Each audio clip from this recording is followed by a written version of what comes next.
Alors, cet été, on est dans une série de messages sur la thématique des promesses de Dieu qu'on peut s'approprier. Alors, une promesse essentielle, on vient d'en parler à l'instant au moment de la Sainte Seine, c'est le retour du Seigneur. Et ce que je vous propose ce matin, c'est de voir comment en parle le livre de Zacharie. Alors, je vais vous inviter à ouvrir vos Bibles dans le livre de Zacharie, au chapitre 9. Alors, on va lire les 10 premiers versets. On ne va pas les lire tout de suite. Voilà, comme c'est un texte qui n'est pas facile à comprendre, je vais donner quelques éléments de contexte avant de lire le texte. Donc, Zacharie, c'est ce qu'on pourrait appeler un enfant de la captivité. Donc, il est né à Babylone en captivité en 530, et en 538, donc il fait partie de la première vague des Israélites à revenir à Jérusalem sous la conduite de Zorobabel, qui était le chef, qui faisait office de gouverneur, et de Josué, qui était le grand prêtre de l'époque. Et donc, une fois de retour en Judée, chaque famille israélite a commencé à construire sa maison ou la reconstruire. Mais le temple de l'Éternel, qui lui avait été détruit aussi, était toujours en ruine. Il fallait le reconstruire.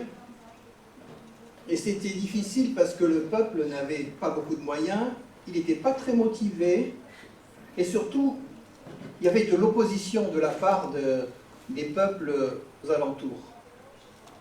Donc, pour encourager le peuple à reconstruire le temple, Dieu a appelé 2 prophètes la même année, en 520, la même année, donc Agé, le prophète Agé, et le prophète Zacharie.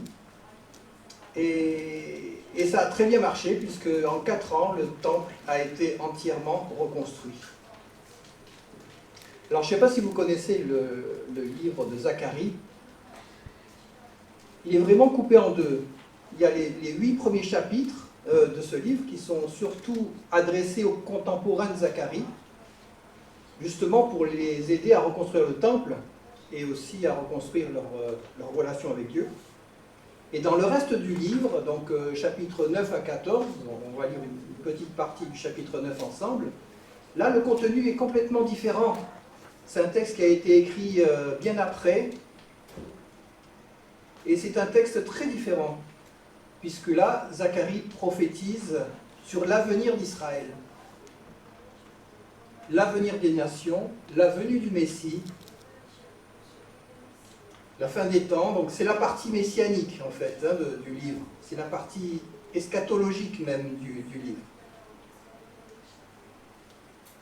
Et donc dans cette deuxième partie, qui a été écrite beaucoup plus tard, peut-être 20 ans, 30 ans après, la problématique aussi est différente. Dans les 8 premiers chapitres, c'était la reconstruction du temple. Là, ça y est, les Israélites sont revenus d'exil, ils ont reconstruit le temple. Ok. Mais maintenant, l'étape d'après, c'est quoi? Est-ce qu'on doit continuer à jeûner et à prier comme on l'a fait pendant 70 ans quand on était en exil? Est-ce qu'on ne doit pas maintenant tourner la page, y aller de l'avant? C'est quoi la suite? C'est quand qu'on sera délivré de nos ennemis? Et le Messie, il vient quand? Et donc les Israélites étaient focalisés sur cette question du quand. Il y avait une certaine impatience, une certaine fébrilité. Et dans le chapitre 9, donc qu'on va lire maintenant, on va lire les 10 premiers versets. Donc, Dieu va répondre à ces 2 questions, pas sur le quand, mais plutôt sur les conditions dans lesquelles les choses vont arriver, sur la question de la venue du Messie. Et sur cette question-là, Dieu va y répondre par une autre question. Est-ce que vous y êtes prêts? Est-ce que le Messie revienne? Est-ce que vous y êtes prêts? Ne soyez pas si pressés, parce que quand il va venir, vous allez le rejeter. Voilà, donc je vous propose maintenant de lire ensemble le début du chapitre 9, alors je vais le lire. Zacharie 9, versets 1 à 10. Parole de l'Éternel sur le pays de Hadrach. Elle s'arrête sur Damas, car l'Éternel a l'œil sur les hommes, comme sur toutes les tribus d'Israël. Elle s'arrête aussi sur Hamath, à la frontière de Damas, sur Tyr et Sidon, malgré toute leur sagesse. Tyr s'est bâti une forteresse. Elle a amassé l'argent comme la poussière et l'or comme la boue des rues. Voici, le Seigneur s'en emparera, il précipitera sa puissance dans la mer et elle sera consumée par le feu. Ascalon le verra et elle sera dans la crainte. Gaza aussi, et un violent tremblement la saisira. Écrone aussi, car son espoir sera confondu.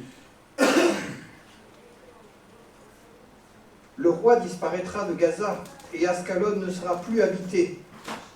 L'étranger s'établira dans Ashdod, et j'abattrai l'orgueil des Philistins. J'ôterai le sang de sa bouche et les abominations d'entre ses dents. Lui aussi restera pour notre Dieu. Il sera comme un chef en Juda, et Écrone sera comme les Jébusiens. Je camperai autour de ma maison pour la défendre contre une armée, contre les allants et les venants. Et l'oppresseur ne passera plus près d'eux, car maintenant, mes yeux sont fixés sur elle. Sois transportée d'allégresse, fille de Sion. Pousse des cris de joie, fille de Jérusalem. Voici, ton roi vient, il vient à toi, il est juste et victorieux. Il est humble et monté sur un âne, le petit d'une ânesse. Je détruirai les chars d'Éphraïm et les chevaux de Jérusalem, et les arcs de guerre seront anéantis. Il annoncera la paix aux nations, et il dominera d'une mer à l'autre, depuis le fleuve jusqu'aux extrémités de la terre. On va s'arrêter là, je ne sais pas si on a tous bien compris le texte, il est assez difficile à comprendre. C'est toute la partie chapitre 9 à 14 qui n'est pas facile à comprendre non plus. Il y en a qui disent que c'est un passage qui est tellement compliqué que beaucoup préfèrent laisser tomber. Alors pourquoi c'est si compliqué à lire? Déjà, on voit qu'il n'y a pas de fil chronologique. Il n'y a pas de notion de date. Et ensuite, parce qu'on a du mal à voir la structure du texte, comment c'est organisé. Alors, il y a dans cette partie du livre de Zacharie, il y a plusieurs thèmes qui sont abordés, 4 principaux. Il y a le sort des nations, il y a la venue du Messie, la lutte contre l'adversité, le 3e thème, et le 4e, c'est la nécessité de fuir l'idolâtrie. Donc, on ne va pas regarder tout ça. Et ces 4 thèmes sont un peu dispersés dans toute cette partie du livre. Donc ils apparaissent par-ci, par-là, un peu par petites touches successives, donc c'est pas évident à lire. C'est un peu comme dans un millefeuille, ou un peu comme dans un plat de lasagne, donc par touches successives. On pourrait aussi comparer cette partie du livre à une toile, un tableau d'une chaîne de montagnes qui aurait été peint par petites touches successives avec 4 couleurs différentes. Et donc par petites touches, Zacharie nous dévoile le plan de Dieu pour l'humanité et il peint devant nous un grand tableau panoramique. Alors nous on vit dans un espace à 4 dimensions, 3 d'espace et une de temps, mais sur un tableau, l'espace est réduit juste à 2 dimensions. Il est comme aplati. Et on a l'impression, sur un tableau, un paysage, on a l'impression que les montagnes sont toutes les unes à côté des autres. Et les photographes diraient qu'il n'y a pas de profondeur de champ. Et puis tout se confond un peu parce qu'il y a de la brume. C'est un peu comme aujourd'hui, on ne voit pas le canigou, il y a tellement de brume. on n'arrive pas toujours à distinguer les montagnes les unes des autres. Et donc c'est pour ça que ce chapitre 9, il n'est pas super clair. Il y a aussi, quand on regarde un paysage, il y a des effets de perspective. Alors la montagne qui pourrait représenter la première venue du Messie se confond avec la deuxième qui est derrière. Donc les montagnes qui sont plus petites sont masquées par les plus grandes qui sont devant. Et entre les deux, il y a des vallées. Il y a des vallées qu'on ne voit pas non plus. Et donc, par exemple, entre les deux montagnes qui pourraient représenter les deux venues du Messie, il y a une vallée qui est le temps de l'Église et que Zacharie, de son point de vue, de sa perspective, ne voit pas. Il ne voit pas les choses comme Dieu, il ne voit pas les choses vues du ciel, il ne voit pas tout, mais il dépeint les choses avec la perspective que Dieu lui donne. Il n'y a pas de profondeur de champ, mais il n'y a pas non plus de profondeur de temps. Tout ce que Zacharie voit, dans ce passage, il le voit en même temps, en instantané, d'un seul regard, d'une vision panoramique. Et dans un même chapitre, et parfois même dans un même verset, c'est ce qu'on va voir tout à l'heure, il y a des événements qui semblent se dérouler donc, en même temps, mais qui en réalité peuvent faire référence à des périodes qui sont très différentes dans l'histoire. Et donc c'est le cas de ce chapitre 9. Donc pour bien le comprendre, il fallait un peu planter le décor. Donc dans ce chapitre, sur le thème, les 4 que j'ai cités, Zacharie en aborde 2. Alors le premier, c'est celui de la destinée des nations. Donc, et en particulier des nations voisines d'Israël. Nation voisine et aussi une nation ennemie. Donc ici, le texte mentionne 3 groupes de villes étrangères. Alors, il y a 2 villes en Syrie, Damas et Hamath, 2 au Liban, Tyr et Sidon, et 4 en Philistie, donc Ashdod, Gaza, Ekron et Ascalon. Et donc, les prophéties sur ces villes ne sont pas réjouissantes, hein, comme on a lu. Et l'histoire nous dit que toutes ces villes ont été détruites dans les années 330. Alors, moins de 330, hein, c'est par les armées d'Alexandre le Grand. Donc, environ un siècle et demi après les prophéties de Zacharie. Voilà, donc Dieu voit toutes choses à l'avance. Bien plus que ça, il est le maître de l'histoire. Il dit et les choses arrivent. Alors pourquoi toutes ces villes ont été détruites? Parce qu'elles pratiquaient le mal, parce qu'elles avaient le cœur enflé d'orgueil, et aussi parce qu'elles appartenaient à des nations ennemies d'Israël. Et donc dans l'ancienne alliance, il faut se souvenir qu'il y avait une charte, une protection, que Dieu protégeait son peuple et le défendait contre ses ennemis. Ça faisait partie de l'alliance. À condition que le peuple lui reste fidèle. Alors, côté Israël, maintenant, verset 8, « Je monterai la garde autour de mon pays, et je le défendrai contre les gens de guerre qui passent et repassent. » Donc on voit protection de l'Éternel en faveur d'Israël. Dans son livre Antiquité judaïque, Flavius Joseph, donc c'est un historien juif du 1er siècle,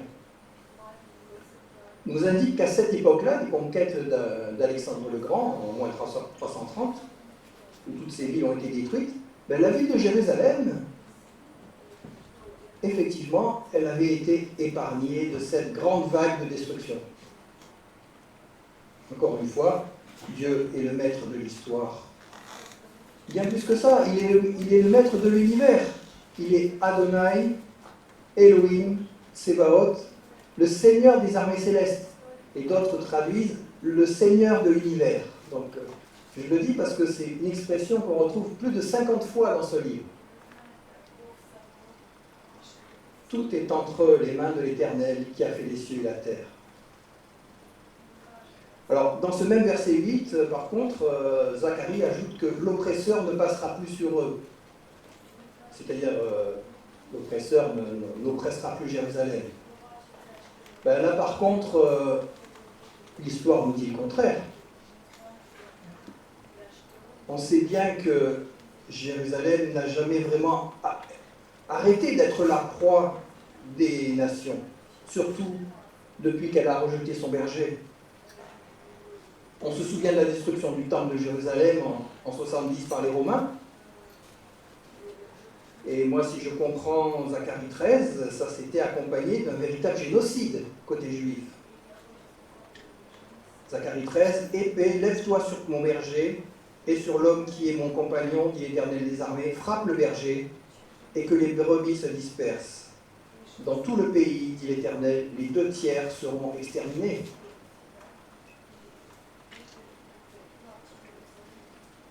Alors il y a eu aussi d'autres génocides dans le peuple juif, la Shoah pendant la Seconde Guerre mondiale, voilà, et puis tout ce qu'on sait, plus récemment les attaques du 7 octobre contre Israël, les missiles iraniens, etc. Ça c'était en fin d'année dernière. Bref, l'histoire et l'actualité montrent que Jérusalem est toujours dans le collimateur des nations. Depuis qu'Israël a rejeté son berger, l'ancienne alliance a été rompue. Et la protection divine qui allait avec s'est retirée, au moins en grande partie. Et donc cette deuxième partie du verset 8, l'oppresseur ne passera plus, moi je ne la vois pas pour aujourd'hui, je la vois plutôt pour la fin des temps. Alors vous voyez, une prophétie, un seul verset, mais des horizons d'accomplissement très différents. Ça, c'est un texte qui n'est pas évident à comprendre. Mais Dieu est en dehors du temps, tout est devant lui en même temps, et il embrasse tout d'un seul regard. Et Zacharie nous fait part de ce regard-là qui est instantané, qui n'est pas temporel. Pour les nations qui sont ennemies d'Israël, c'est un texte qui parle de jugement, on l'a lu, de destruction, on l'a lu, mais pas seulement. Il parle aussi de salut. Et on voit qu'un reste sera sauvé. Comme à Damas, on lit au premier verset, la parole de l'Éternel s'arrête sur Damas, car là, les hommes portent les regards vers l'Éternel. Comme aussi à Ashdod, en Philistie, où il est dit, verset 7, ce qui restera des Philistins appartiendra aussi à notre Dieu. Donc, autrement dit, même les Syriens, même les Philistins, qui pourtant étaient les pires ennemis des Israélites, même parmi eux, un reste entrera dans le peuple de Dieu. Ça rappelle que parmi le reste qui sera sauvé, il y aura des juifs et des non-juifs, dont nous faisons partie. Voilà, Dieu n'est ni sioniste, ni nationaliste. Au contraire, puisqu'il a dit à Abraham, quand il a fait alliance avec lui, vous vous souvenez de ce qu'il a dit, toutes les nations seront bénies en toi.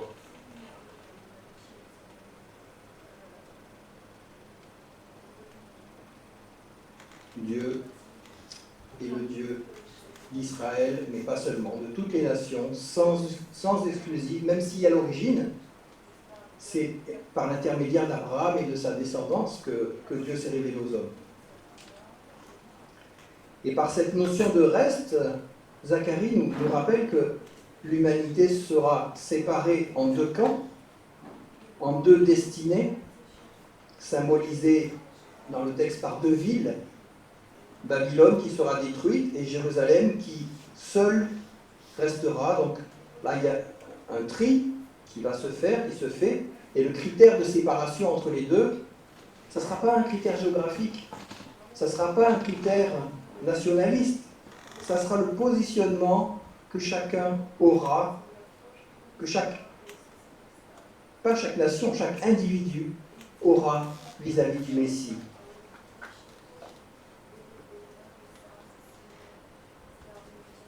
Chapitre 3 de l'évangile de Jean, Jésus a dit « Celui qui croit en moi n'est pas jugé, mais celui qui ne croit pas est déjà jugé. »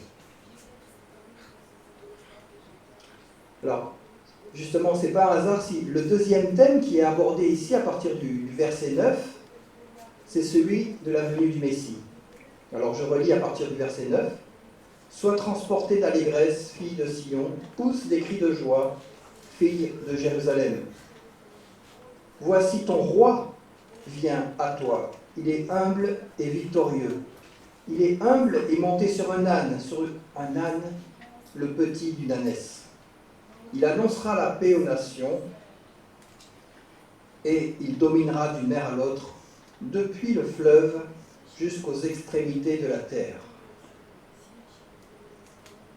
Alors le début de ce verset, ça fait penser à un épisode bien connu des évangiles, des 4 évangiles, où Jésus fait son entrée dans Jérusalem sur le dos d'un petit âne, quelques jours seulement avant d'être trahi et rejeté et crucifié. Et dans ces passages des évangiles, dans ces 4 passages, alors on trouve bien l'adjectif humble, mais on ne trouve pas victorieux, contrairement à ce qui est écrit dans Zacharie. Mais c'est normal, parce que ce jour-là, Jésus n'est pas entré dans Jérusalem en conquérant. Il a été victorieux qu'après, à la croix. Mais dans le tableau que nous présente Zacharie, vu que la dimension temps n'apparaît pas, le Messie qui est décrit, il est décrit à la fois comme humble et victorieux. Donc voilà, les plans, je reprends l'image d'un tableau, les plans sont écrasés. C'est un effet de perspective qui montre que Dieu voit tout d'un seul regard et il montrait Zacharie comme ça. Voilà, donc avec le livre de Zacharie, alors c'est l'avant-dernier livre de l'Ancien Testament, on arrive quasiment à la fin de l'Ancien Testament, et l'Ancienne Alliance est arrivée vraiment jusqu'au bout de ce qu'elle pouvait aller.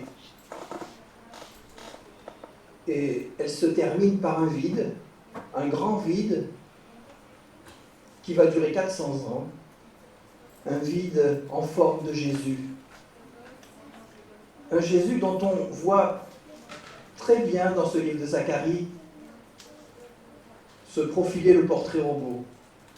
Et c'est fascinant dans ce livre, on n'a pas le temps de regarder tous les passages, mais voir comment le Messie apparaît petit à petit. D'abord comme le germe, Zacharie 3, Zacharie 6, ensuite comme le prêtre roi, qui cumulait les fonctions de prêtre et de roi.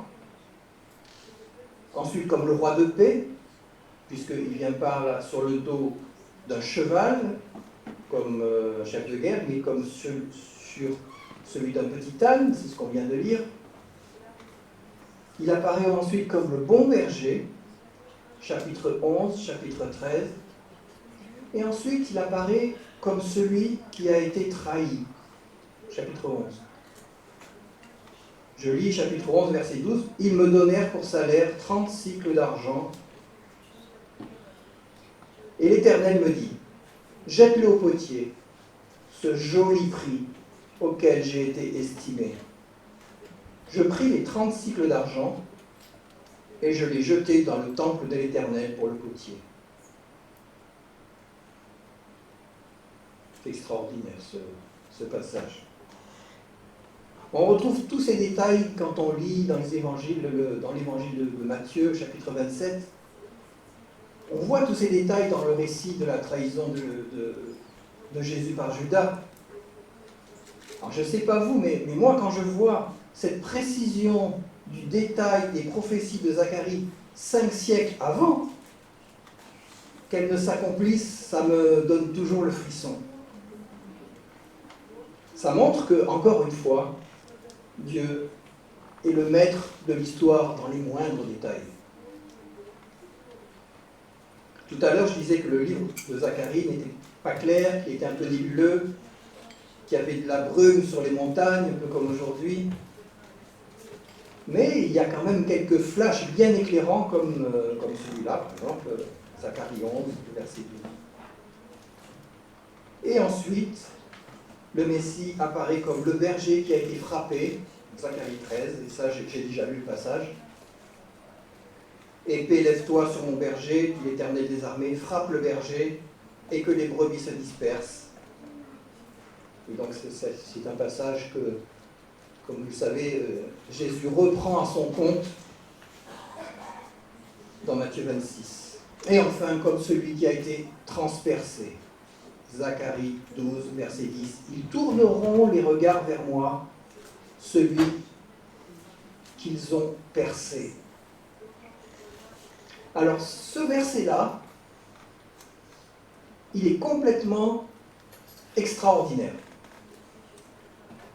Non seulement Zacharie prophétise que le Messie allait être transpercé, et donc en l'occurrence on sait que ça se fera 500 ans après, par la lance d'un soldat romain, donc ça c'est Jean 19 qui nous le dit, mais en plus, il prophétise que encore plus tard, à la fin des temps, les Juifs allaient reconnaître leur Messie donc, et tourner leur regard vers lui.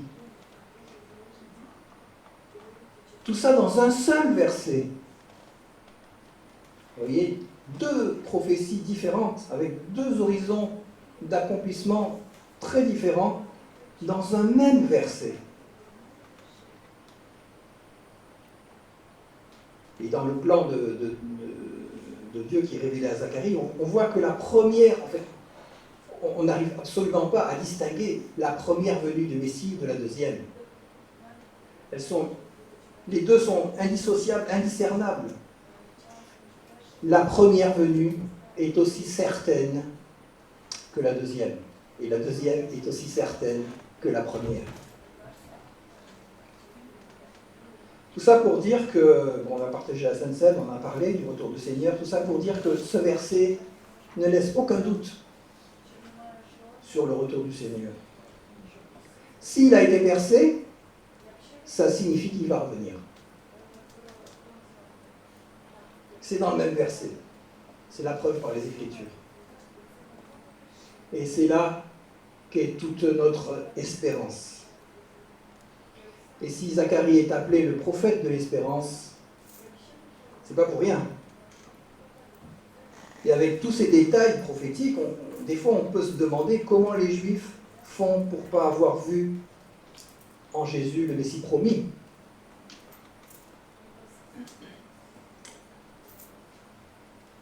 Peut-être que certains d'entre vous, vous habitez dans une maison avec un jardin, avec des arbres fruitiers. Et si c'est le cas, vous savez qu'un arbre fruitier, il faut s'en occuper. Sinon, il peut se faire envahir par toutes sortes de parasites. Les fourmis, les pucerons, les champignons, et voilà, et finir par mourir. Et donc, avant sa déportation à Babylone, Israël, par son idolâtrie, par son impiété, par sa désobéissance, l'arbre Israël était infesté de parasites. Alors, les fourmis dans cet arbre, ça pourrait être par exemple les marchands du temple qui faisaient leur business sur le dos des autres. Et donc, pour pouvoir sauver son arbre, le divin jardinier a été obligé de le tailler, de le couper et de brûler tout ce qui était pourri. Jérémie 11, verset 16, « Olivier verdoyant, remarquable par la beauté de son fruit, tel est le nom que t'avait donné l'Éternel. Au bruit d'un grand fracas, ses rameaux sont brisés et embrasés par le feu. » Il me semble qu'avec l'exil à Babylone, ces prophéties de Jérémie se sont accomplies. Et à son retour d'exil, l'arbre Israël était bien élagué. Il n'en restait plus grand-chose. Mais le divin jardinier, lui, son but n'a pas changé. Il n'avait pas changé. C'était toujours d'avoir un bel arbre, bien grand, bien fourni, avec des beaux feuillages et surtout qui porte des fruits à sa gloire. Et pour arriver à ça, il a fait deux choses qui sont bien précises et qui nous sont données dans ce passage ce matin. Quelles sont ces deux choses qu'il a faites? La première, c'était de susciter une repousse, qui était déjà prédit par Ésaïe. Ésaïe 11, un rameau sortira du tronc d'Isaïe et un rejeton naîtra de ses racines. L'esprit de l'Éternel reposera sur lui, esprit de sagesse et d'intelligence, esprit de conseil et de force, esprit de connaissance et de crainte de l'Éternel. Isaïe 53, 2, il s'est élevé comme une faible plante, comme un rejeton, une repousse qui sort d'une terre desséchée. Et Zacharie prend le relais d'Ésaïe quand il dit « Voici, je ferai venir mon serviteur le germe ». Et aussi dans ce chapitre 9, ce qu'on vient de lire au verset 9, « Voici, ton roi vient à toi, il est juste et victorieux, il est humble et monté sur un âne, le petit d'une ânesse. » Et la deuxième chose que le divin jardinier a faite, c'était sur cette repousse de greffer des branches étrangères.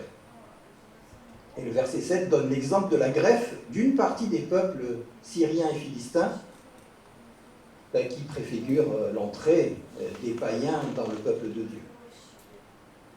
Dans Romains 11, en parlant d'Israël, donc Paul écrit que des branches naturelles ont été coupées. Et nous aussi, nous voulons nous souvenir que comme les Syriens de l'époque, comme les Philistins de l'époque, nous aussi, nous étions étrangers et ennemis de Dieu, étrangers à son alliance, par nos origines païennes, mais surtout par notre nature pécheresse. Nous voulons nous souvenir que nous aussi, nous étions sans espérance et sans Dieu dans le monde. Mais maintenant, en Christ, nous qui étions éloignés de Dieu, nous avons été rapprochés par le sang de Christ. Rapprochés. Je ne sais pas si on a toujours conscience qu'on revient de loin. Nous étions comme des rameaux d'olivier sauvage, et en Christ,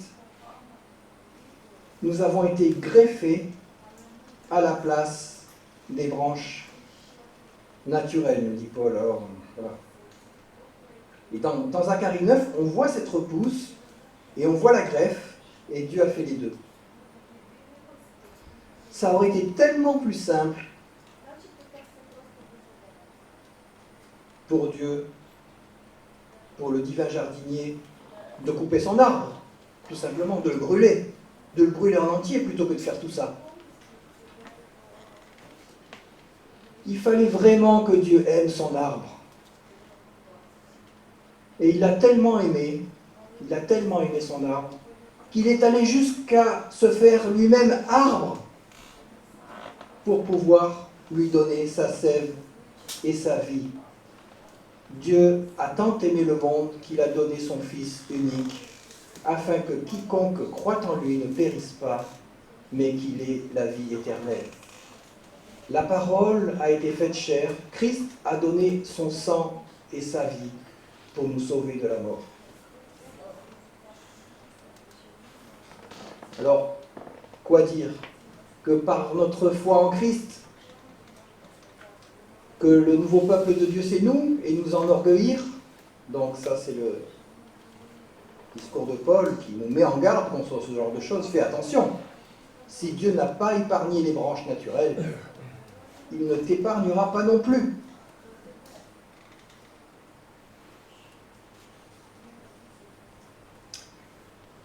Dans nos milieux évangéliques, on utilise souvent l'expression d'assurance du salut.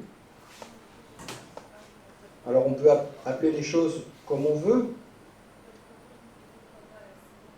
Moi, plutôt que de parler d'assurance du salut, ce que je préférerais parler l'espérance du salut, parce que dans le salut, il y a le déjà là,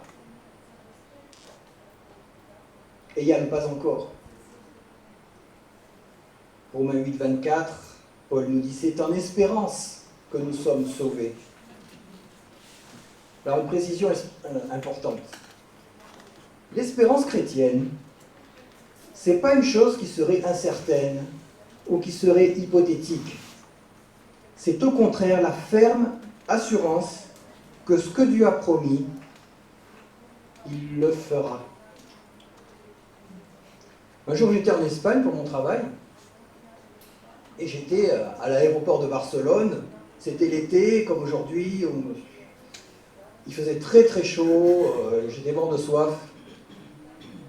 Et dans l'aérogare, qu'est-ce que je vois? Un distributeur automatique de boissons fraîches. Alors je me précipite dessus, je mets des sous, et là, sur l'écran du distributeur, qu'est-ce que je lis? Espère. Ouais, je me suis dit, bon, ben alors, espérons. Voilà, en fait, c'est pas que les Espagnols aient plus le sens de l'humour que les autres, c'est que espérer en espagnol, ça veut dire attendez, veuillez patienter. Autrement dit, ça va venir, c'est dans le tuyau. Ça va tomber dans le panier, c'est juste une question de temps. Et l'espérance chrétienne, c'est exactement ça. C'est l'assurance que quand Dieu promet quelque chose, même si on ne la voit pas arriver, elle est déjà dans le tuyau. Amen. Alors, j'ai pas dit qu'il fallait prendre Dieu pour un distributeur automatique. J'ai juste dit que ce qu'il promet, il l'accomplit. Et ça, oui, c'est automatique. Voilà, donc en conclusion, on sait maintenant, aujourd'hui, au XXIe siècle, que beaucoup de prophéties de Zacharie se sont réalisées. Et plus on avance dans le temps, plus on voit le détail des montagnes se dessiner, mais on n'est pas encore au bout du voyage. Mais je dirais qu'une prophétie soit déjà réalisée ou pas, ça, c'est peut-être pas ça le plus important pour nous aujourd'hui. Le plus important, et c'est ça le message de Zacharie, pour moi, c'est d'avoir en nous cette assurance que toutes les prophéties seront accomplies. Parce que quand Dieu dit, la chose arrive, quand Dieu prédit, la chose arrive.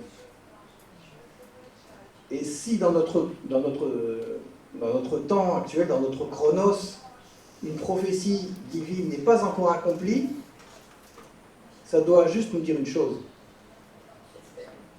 C'est qu'elle est dans le tuyau. La deuxième venue du Messie, même s'il est encore à venir, elle est aussi certaine que la première. J'en ai parlé tout à l'heure. Elle est dans le tuyau.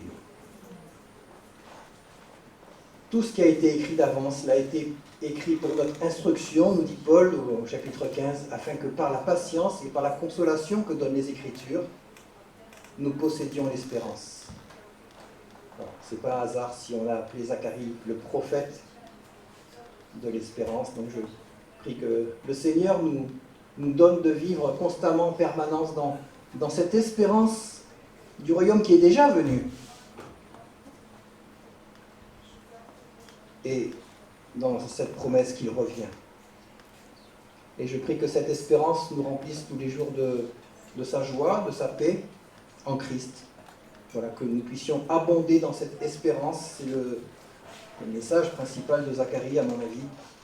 Que nous restions ancrés dans cette promesse